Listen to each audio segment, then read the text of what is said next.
There is a saying that Benjamin Franklin made that is oft quoted. And he said, "We have given you a republic if you can keep it." And of course, in that statement, he was suggesting that anytime we have a situation where people are ruling themselves, it's up to them, and they have to make the decision. I was kind of thinking back and looking at what he said and putting that together with something I heard last week that was kind of an interesting statement. And it was talking about their three phases of believers. And of course, the United States of America was established by people who believed in freedom. And that's what they were interested in, and primarily in religious freedom. And they were trying to secure it.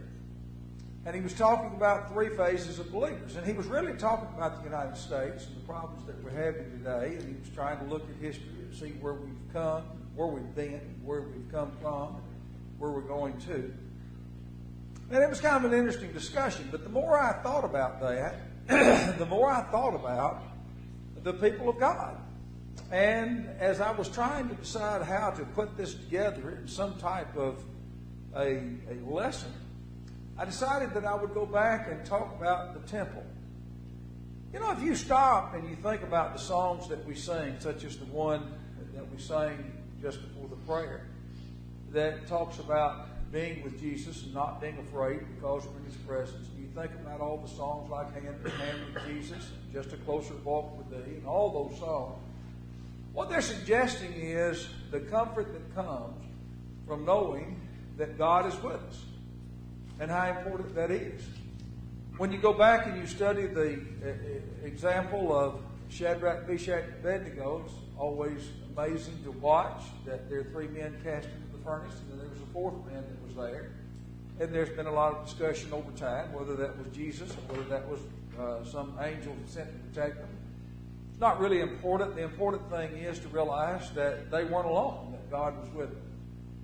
When you look at the temple and the forerunner of it being the tabernacle, when the tabernacle was given to the people, you need to realize what a great comfort that was. Because when they came up out of the land of Egypt and they built the tabernacle, the presence of God came and dwelt over the tabernacle in the form of a pillar of cloud by day and a pillar of fire by night. And it gave them the assurance that each time they went and looked to the tabernacle, they could see that, in fact, God was with them. And so I got to thinking about the tabernacle and later the temple and what it meant to these people. But then I began to realize that what this person said about there being three phases of believers is true. That when you see people who are in the beginning of something, they have a much different attitude in some cases than they do after a period of time. Not necessarily all of them, but at least part of them. And really, when you look at all that, you understand that when God spoke of the fact that He wrote the Old Testament for our learning, that it's the same point of studying history. In today's world, we hear scholars say that if we don't study history, we're bound to repeat it. And that's true. We have to see what's going on to make sure we don't make the same mistakes. Well, when you look back at the people of God, there's a lot to learn from them. And there's a lot to learn from what transpired there. When the United States of America was first founded, there was a level of excitement concerning that. And it lasted for several years, where people were just excited. I mean, they had been in a country that was very oppressed and by a foreign power, basically, in the form of England. And now they were self-governed, and they were making their own laws, and they were, as we might say, paddling their own canoe.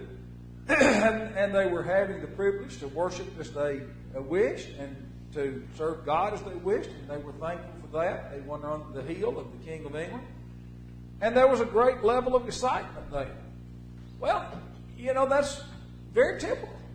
In fact, if you go back, and almost everything that I believe that we have to study this evening being Exodus, 1 Samuel, 2 Samuel, and the book of 2 Kings. But if we go back to the book of Exodus to chapter 35, You know, a lot of people think of the book of Exodus. The book of Exodus the word Exodus, of course, means leaving. Exodus, the land of Egypt. But there's a lot more involved in it than that. As they were exiting the land, and as they were leaving the country of Egypt, and on their way to the land of Caney, there was the transformation from just being a group of people who were refugees to being a nation. And a part of that was they were the people of God, and so God established a place of worship for them. Well, when they were building this tabernacle, the excitement level can kind of be seen by looking at chapter 35, beginning there in verse 20.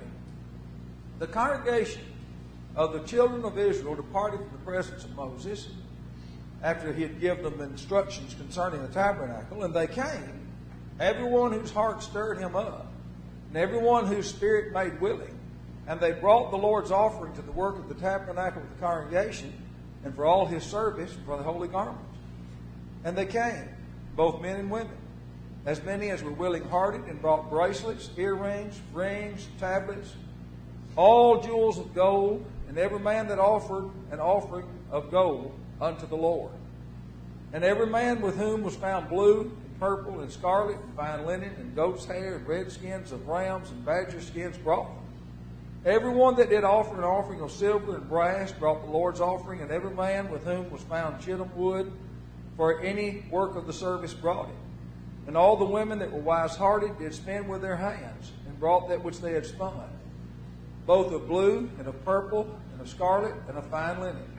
And all the women whose hearts stirred them up in wisdom spun goat's hair.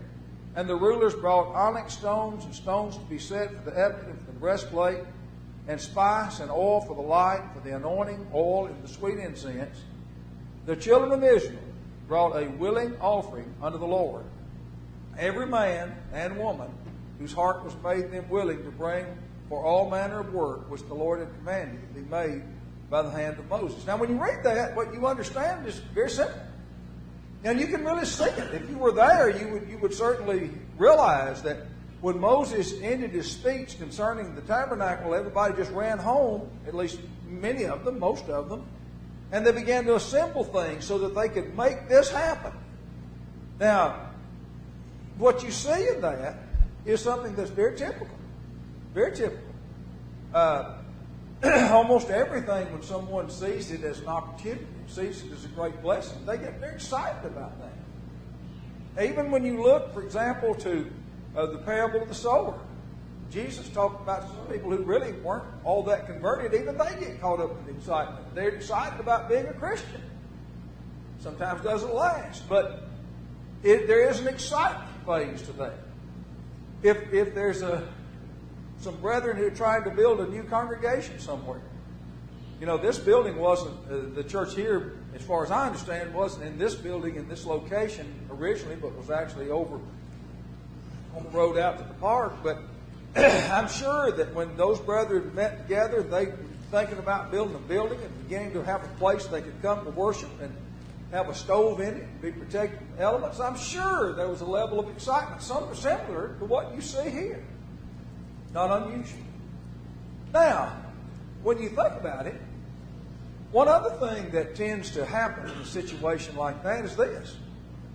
These people didn't question what the Lord said. They didn't start talking about the tabernacle and say how, well, you know, God made a mistake in this and that and the other, and this is what ought to be done rather than this. But in their excitement in chapter 39 and verse 43, Moses did look upon all the work, and behold, they had done it as the Lord had commanded, and so had they done it. And Moses blessed them. Just think of twice in that passage, he makes in the statement that which God instructed them to do, there was no argument with, there was no questioning of. They simply did what the Lord instructed them to do. Now that's another thing that's characteristic of the beginning stages. Look back to the United States of America when it was founded, and look at the way people reacted and the sacrifices they made to bring it about. I mean, if you want to see a great illustration of that, just consider what caused George Washington and his ragged army to endure that terrible winter there in Pennsylvania. What? It was a level of excitement and an understanding of how important this was and how it needed to be seen through to the end. And therefore, they obeyed orders despite the fact that you go back and read the history concerning that. Most of those men had already served out there enlistment. They were there just because they were excited. They understood how important it was. The same thing was true of these people. I mean, you just have to think about their circumstances, the situation they were in, and the great sacrifice of material goods they'd made, now the great sacrifice of their labor, and even to the point that there seemed to be little, if any, questioning of what the Lord had said. They simply were very active in obedience to His Word. Now, the people were very excited when the tabernacle was dedicated.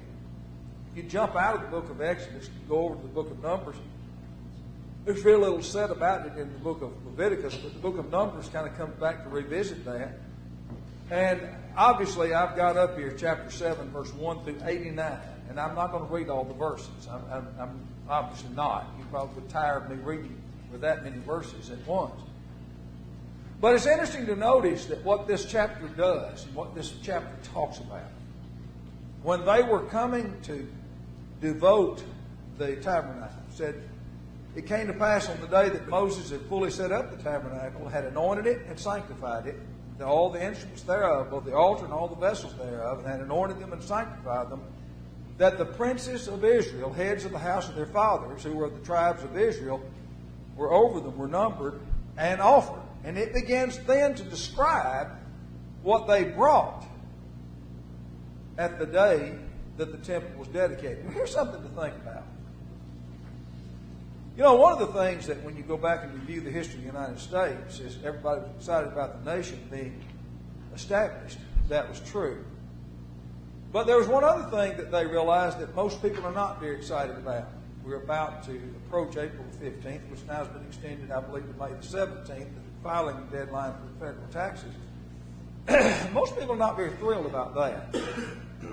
But very quickly, George Washington, for example, realized that establishing a nation is one thing, causing a nation to continue is another. And that required a great deal. And obviously, sometimes we disagree totally with what our leaders spend money on. But we do realize that if you go back even to the book of Romans chapter 13, you understand that taxes are essential, that a nation can't exist without them. Well, these people seem to understand that too. So you have these princes of Israel, and it's the 12 princes. Each tribe has a head officer, please. And they begin to bring things. There's a description of each of those tribes, how that they brought the various things through their leaders and presented them to Moses. And when you read the last line there, when Moses was gone into the tabernacle of the congregation to speak with him, that is to God, that he heard the voice of one speaking unto him from the mercy seat that was upon the ark of the testimony from between the two cherubims, and he spake unto him. And that is, Moses and God had a conversation. Well, that was, according to verse 88, at the dedication of the altar. That was anointed. In other words, they brought all these things. Now, they had already brought all the things to build the tabernacle in their excitement. And now they've got the tabernacle built, and they're about to establish the worship system that it encompassed. But they recognized that there were sacrifices to be offered. There were people that had to be sustained. And they brought all these gifts that would make it, it's kind of like when you hear people talk about a college today have an endowment fund. They have a huge fund. Sometimes they don't spend anything of the principal, just the interest. Huge fund that really finances it. And that's kind of what they were doing. Why do they do that? Because they're excited about it. You know, there's an old saying that says, if you want to understand what's important to a man, look at his checkbook. See what he writes checks for. And there's a lot of truth to that. When people get excited about things, then there are really no end to the things that they might do to make sure that it's sustained. Well, that's important to notice. But let's look at this. Then you have something not so pretty. That excitement phase is a pretty thing to look at the people of Israel as they got all excited about, hey, we're going to have a temple. It's going to have the presence of God in it. It's going to be demonstrated to us by the pillar of cloud and the pillar of fire. And we're going to be assured every time we look at it that God is with us, and we want to show our appreciation for that. That's kind of what it would have been. Then things changed. The temple, the tabernacle was built. The people entered the land. The tabernacle was set up, I believe, at Bethel, if my memory serves me correctly. And you know what's interesting? When you get to the end of that period, Joshua ushers them into the land. And Joshua, his death is actually recorded here in the book of Judges. And when all that transpires, get a concordance and just try something. Get a concordance and look up tabernacle. See how many times it's mentioned in the book of Judges. It might amaze you to know that it's not mentioned at all. It's never mentioned in the book of Judges. There is no mention of the tabernacle at all. Why? Well, you think it could be that they kind of entered into the acceptance phase? You know, when you enter in the acceptance phase, that's kind of when people take things for granted and they have no appreciation for them. It's just there. And you read about that in Judges 2, when Joshua died and was buried, that all that generation were gathered unto their fathers, those people who were so excited about what was going on, and there arose another generation after them, which knew not the Lord, nor yet the works which he had done for Israel, and therefore had no great appreciation for the tabernacle or for the law that it represented. Now, you think that's true? If you don't believe it is, then give me an explanation of why there is no mention of the tabernacle or the worship according to the law of Moses in the entire book of Judges. As far as I know. No specific reference to it. I tried to check, believe I'm right in that. I even looked up the house of the Lord. It wasn't there either. No reference to it at all. Now, you know what the book of Judges is. You've studied it before. When you look at this idea that there wasn't a single reference to it, there comes this question, why? Well, why? Why don't you see these people going to the tabernacle and carrying their sacrifices there and all the things that you would expect to happen? That it would become a central figure in a nation that God has just led up out of a foreign land and given them their freedom and put them in a land they didn't work for. Wouldn't you think there'd be all kinds of references to go into that tabernacle and offering sacrifices and all these things, but you don't see it. I'll tell you what you do, Rick. Chapter 17 kind of gives you an illustration of the problem. There was a man of Mount Ephraim whose name was Micah. He said unto his mother, the 1,100 shekels of silver that were taken from thee, about which thou cursest, and spakest also in mine ear, behold, the silver is with me. I took it. And his mother said, Blessed be thou of the Lord, my son. You stole all this, but blessed be. And when he had restored the 1,100 shekels of silver to his mother said, I had wholly dedicated the silver unto the Lord from my hand for my son to make a graven image. Now you think of the conflict in that statement. Just think of it. I had dedicated all of that money unto the Lord that has come from the hand of my son who stole it from me to make a graven image and a molten image. Now you say, why is that remarkable? Look at the Ten Commandments that Moses gave. What were the first four? Well, among those first four was, thou shalt not make any graven image. So you imagine that. Okay, I dedicated this to the Lord to make a graven image. No mention of the tabernacle or maybe putting some of this silver to use over there. None of that. Just, I'm going to make this tabernacle. Why? So he restored the money to his mother, and his mother took 200 shekels of silver and gave them to the founder, which is kind of remarkable. He restored 1,100. I've dedicated it all, but he gave 200. Gave them the founder, who thereof made a graven image and a molten image, and they were in the house of Micah. And the man Micah had an house of gods Thou shalt have no other gods before me, as Jehovah said in the Ten Commandments, but that's not what Micah did. And he made an ephod and a teraphim and consecrated one of his sons who became his priest. So he kind of realized he needed to have some kind of relationship with God, so he makes these graven images. Then he makes some garments and some pieces of equipment, if you want to call it that, that were very similar to what the priests wore in the tabernacle. And he set it up in his own house. And why did he do that? Why did he do that? Well, in those days, there was no king in Israel. And every man did that which was right in his own eyes. We've come to that state of acceptance. You know, our fathers, they were all excited about the tabernacle. I got to thinking today, as I was thinking about this lesson, what do you think the tabernacle might have looked like at that time? What do you think it might have looked like?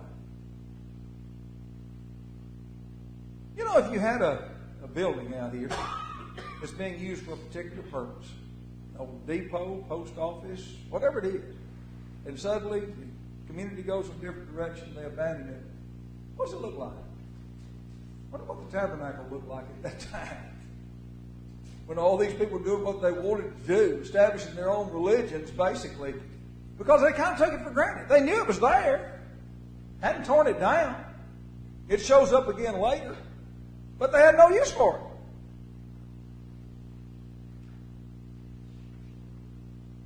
You sometimes see that leads to terrible, terrible problems. You know, it's interesting to me that when you come to the book of 1 Samuel, this tabernacle is only mentioned once there. And the only mention of it in 1 Samuel is in chapter 2, verse 22 through 25. And it is a pretty sad story. Pretty sad story. Eli was the priest. He was old. He had some sons, and he heard all that his sons did unto all Israel, and how they lay with the women that assembled at the door of the tabernacle of the congregation. So this kind of taking it for granted, not placing any great importance upon it, all of a sudden becomes, we just do whatever we please. And he says to them, why do you such things? For I hear of your evil doings by all this people.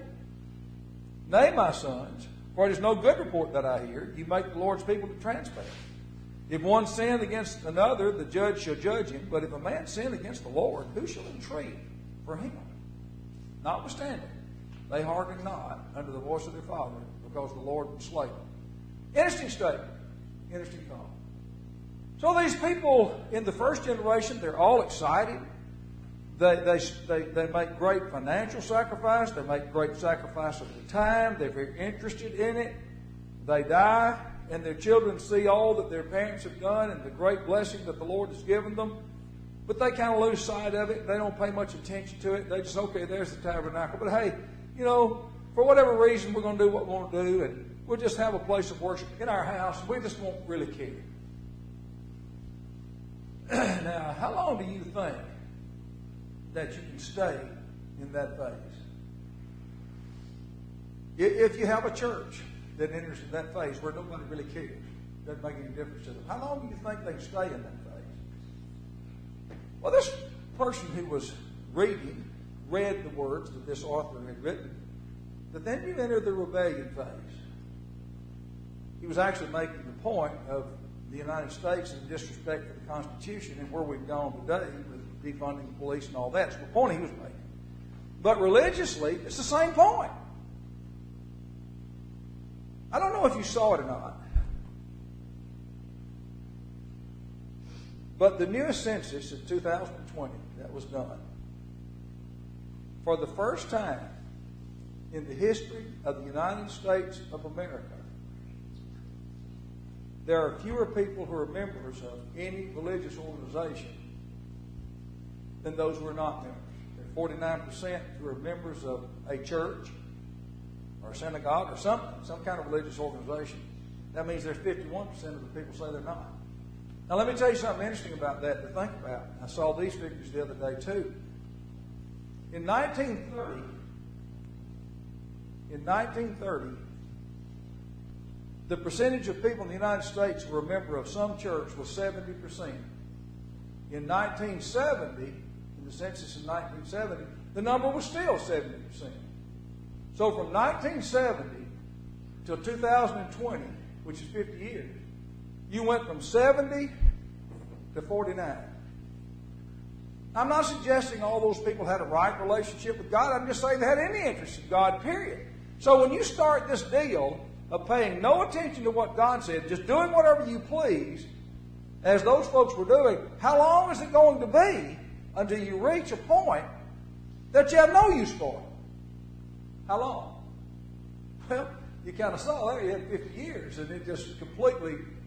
And I wonder in another 50 years what those numbers might be. Now, let's proceed a little. Now the tabernacle is going to change. Solomon built a temple under God's direction that he had told David to build, but that he had told David he could not build, but that his son would build. All right. Now, you know, when you disrespect something, and you take it for granted long enough, then men will begin to completely reject it. I want to jump over in history a little bit and go over to 2 Kings chapter 21. 2 Kings chapter 21 begins something that is interesting, but is also just really upsetting to think about these people. I'll use an illustration very quickly. In Lewisburg, used to have a pretty close relationship with Farmers Bank, and they had repossessed a house. And they hired me and Brian and I to go and get it ready to sell because it had been pretty badly abused.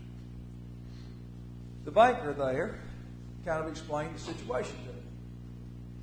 A young guy had owned it, I don't know, 20s, 30s. And his grandmother had died and had left it to him. He had no debt on it at all. Completely free. He owned the house. It was his. I don't know how long he had lived there. It hadn't been too long, just a few years. And now he's gone from the position of having a house that he inherited with no debt to the point that he's borrowed enough money on it that he can't repay it, and the house has been repossessed. That's kind of a sad story, isn't it? Kind of a sad story. And you're thinking, how did that ever happen? You look back to the Jews and look at all God did for them to get them to Canaan, gave them the tabernacle, and then later built them a temple. And all of a sudden, they've taken it for granted for so long that they completely reject it. Completely reject it. In chapter 21, and I want to read the first 9 verses, we're talking about Manasseh. Manasseh was a king. He was 12 years old when he began to reign. He became king at 12. I'll tell you something that shocked me sometimes. If you go back and you take these kings and you begin to look at when they began to reign, how old their children were in those days, you'll begin to figure out some of these guys were having children when they were 14. That's kind of an interesting thought. So you think of him becoming king. In our age, 12-year-old is really not very mature. In that age, probably a great deal more mature, but certainly not old enough to be a king. But anyway, he was 12 years old, became king. He reigned 55 years in Jerusalem. He did that which was evil in the sight of the Lord. Now I want you to notice what he did. Now we've seen some bad things in the past with the tabernacle and with the temple, but the altar of the God was still there, and the altar of burnt incense was still there, and the table of showbread was still there, and the Ark of Covenant was still there. And there was still some respect paid to it, although not much. But in the days of Manasseh, I want you to notice what happened, how you went from that state of acceptance and kind of taking it for granted and paying little attention to it to outright rebellion. He did that which was evil in the sight of the Lord after the abomination of the heathen, whom the Lord cast out before the children of Israel. Now I want you to notice very carefully what he said. He built up again the high places, which Hezekiah his father had destroyed. He reared up altars for Baal, which had been the downfall of the northern kingdom of Israel under Ahab and Jezebel, as did Ahab of Israel, and worshipped all the host of heaven and served them. He built altars, where? In the house of the Lord, of which the Lord said, in Jerusalem will I put my name. He built altars for all the host of heaven in the two courts of the house of the Lord. He made his sons pass through the fire. He offered human sacrifices, observed times, and used enchantments, and dealt with familiar spirits and witchcraft. He wrought wickedness in the sight of the Lord to provoke him to anger. He set a graven image of the grove that he had made in the house, of which the Lord said to David and to Solomon his son, in this house and in Jerusalem, which I have chosen out of all the tribes of Israel, I have put my name forever. In other words, he put an idol in the temple. Neither will I make the feet of Israel move any more, God had promised, out of the land which I gave their fathers, only if they will observe to do according to all that I have commanded them, and according to all the law that my servant Moses commanded. But they hearkened not, and Manasseh seduced them to do more evil than did the nations whom the Lord destroyed before the children of Israel. And that's a big statement. If you go down to verse 19 through 22, and you read, his son came along, reigned in his stead. And Ammon was 22 years old when he began to reign. He reigned 2 years in Jerusalem, and his mother's name was Meshullemeth, the mother of her. That's not important, and I can't pronounce it. And he did that which was evil in the sight of the Lord, as did Manasseh did. And he walked in all the way that his father walked, served the idols that his father served, and worshipped them. And he forsook the Lord God of his fathers, and walked not in the way of the Lord. That's a pretty straightforward statement. So you have this nation that begins in excitement and complete devotion, kind of goes through a period when they kind of get lackadaisical, and then ultimately they reach the final phase because of that the whole thing just crumbles and falls apart. Now once you're in that phase, it's very difficult to correct the problem and turn to the Lord. Sometimes people talk about reaching a point of no return. I'm not certain if there's anything that's a reality, but I can say you can reach a point of difficulty of return.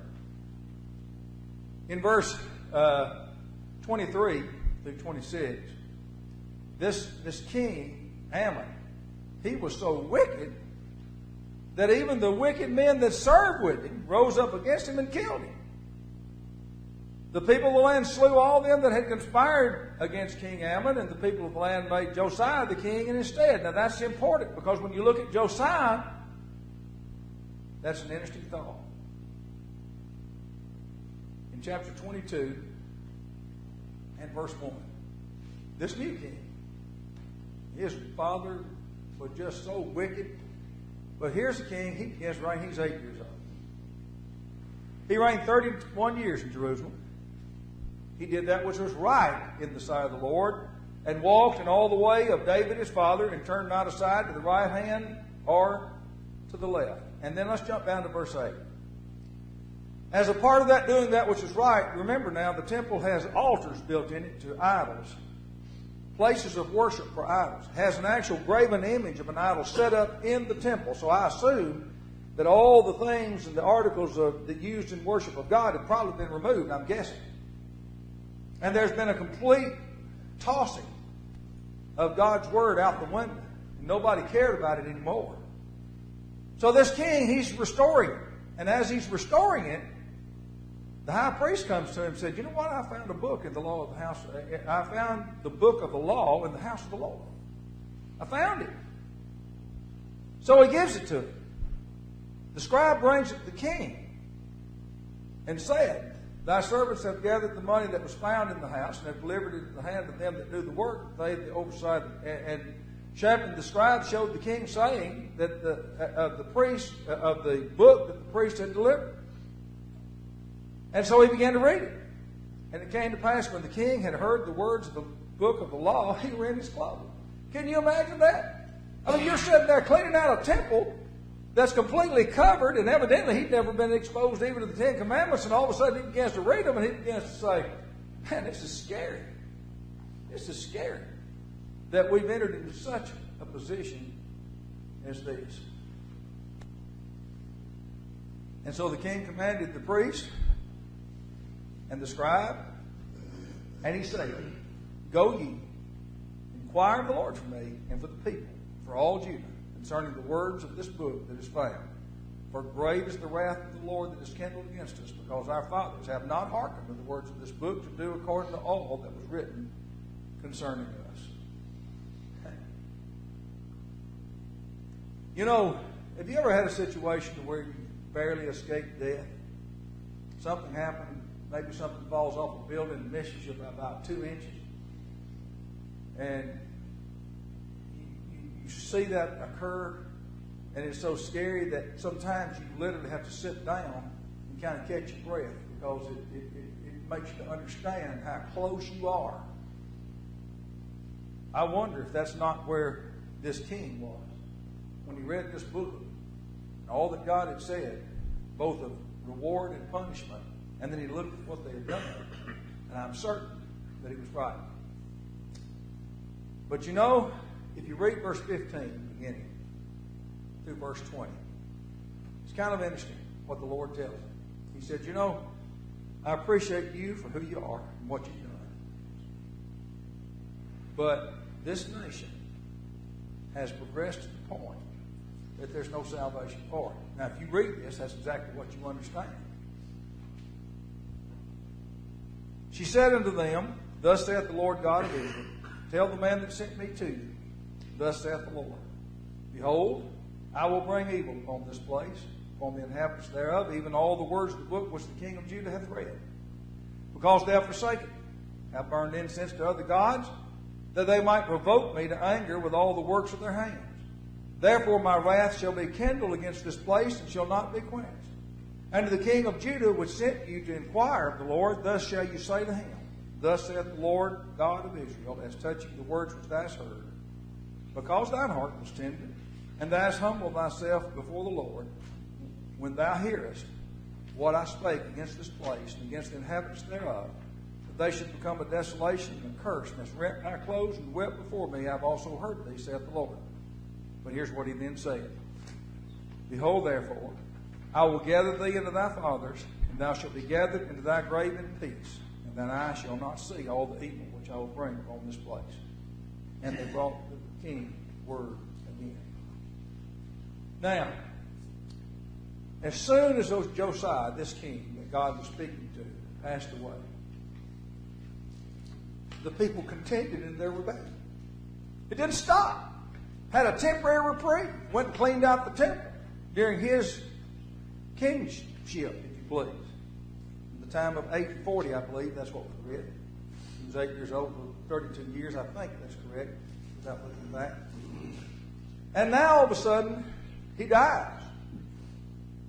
His son takes his place. And in chapter 23, in verse 31, when that takes place, his son, Jehoahaz, was 23 years old when he began to reign. He reigned 3 months in Jerusalem. His mother's name was a mutual daughter of Jeremiah. I pronounced that one, of Libnah. And he did that which was evil in the sight of the Lord, according to all that his fathers had done. And he made and Egypt came up and put a hold on him, if you please. And then, of course, he died after paying a tribute. And Jehoiakim was 25 years old when he began to reign. That would be his son. He reigned 11 years in Jerusalem. And he did that which was evil in the sight of the Lord, according to all that his fathers had done. Interesting. You know, something that's important. The end came soon. It was at the end of that statement that we read. In his days, Nebuchadnezzar, which we recognize very clearly, king of Babylon, came up, and Jehoiakim became his servant. 3 years, then he turned and rebelled against him. And of course, he died as a result of that. And then down in verse 10, Nebuchadnezzar comes again against Jerusalem, besieged the city. Nebuchadnezzar, king of Babylon, came against the city, and his servants did besiege it. And Jehoiachin, the king of Judah, went out, and he became basically just a puppet for Nebuchadnezzar. And then Nebuchadnezzar pretty soon removed him and put his father's brother, king in his stead, changed his name to Zedekiah. That was the last king Judah had. And in verse 1 through 4 of chapter 25, you read the sad end. Came to pass in the 9th year of his reign, but he really didn't reign. He just was a puppet king under Nebuchadnezzar. In the 10th of the month, Nebuchadnezzar, king of Babylon, came, he and all his host, against Jerusalem, pitched against it. They built forts against it round about, and the city was besieged in the 11th year of King Zedekiah. And in the 9th day of the 4th month, famine prevailed in the city. There was no bread for the people of the city, and the city was broken up. And all the men of war fled by night by the way of the gate between two walls, which is by the king's garden. Now the Chaldeans were against the city round about, and the king went the way toward the plain. That was the end of it. They then grabbed Zedekiah, carried him to Babylon, put his eyes out, and killed his son before his eyes. All those things happened. Now that's pretty scary, isn't it? But what it tells you is the truth, if you're not really careful. Kind of like Ben Franklin said, he gave you a republic if you keep it. The Lord bought the church and gave it to us if we keep it. It's up to us. We make decisions, whether we're going to obey God, whether we're not. But what you see is the normal sequence of human behavior. A level of excitement in the beginning, and then a kind of taking for granted for a while, and then just outright rebellion, just forget about the whole thing. Now I want to read a passage, and I want you to think about it a little bit. Consider it. Because it's a passage that's always troubled me. I don't really know the answer to it. I've read a lot of commentaries, and I don't know what I'm not going to offer you an explanation because I don't have one. I've often been said, don't preach something that raises a question you can't answer. But I'll go against that advice, and I'll just read it anyway. Jesus was speaking to his disciples, and he spake a parable to this end. Men ought always to pray and not to faint. So I assume that means that don't give up. There is light at the end of the tunnel. Saying, there is in the city a judge which feared not God, neither regarded man. There was a widow in that city, and she came unto him, saying, avenge me of mine adversary. And he would not for a while, but afterward he said within himself, though I fear not God nor regard man, yet because this widow troubleth me, I will avenge her, lest by her continual coming she weary me. And the Lord said, hear what the unjust judge saith. And shall not God avenge his own elect, which cry day and night unto him, though he bear long with them? I tell you that he will avenge them speedily. Nevertheless, and there's a statement that's made here that's an interesting question. Nevertheless, when the Son of Man cometh, shall he find faith on the earth? You know, that's a question that's kind of left in the hands of the Lord's people, isn't it? It's kind of like the illustration I've told you before about the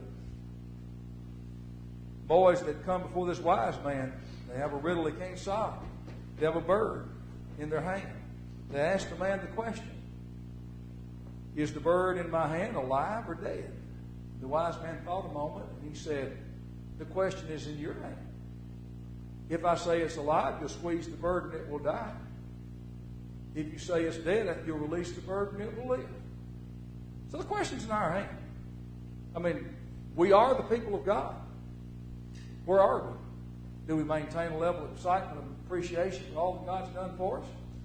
Or do we reach the point we kind of take it for granted? Or we finally just completely, plainly, just rebel against Him and don't care? It's an interesting thought. We're going to sing a song of encouragement. People ought to consider what you read there. God desires to have a relationship with us, but He doesn't force us to. There's nothing compulsory about obedience to the gospel. It is an individual decision made by the person involved. Now, are there consequences for not? Yeah, there are. But there's nothing compulsory about it. It's a decision that we make, and we ought to make it right. You want to sing a song of encouragement? You need to respond to the gospel invitation. You certainly encouraged to do so. Let's get it stand as we sing.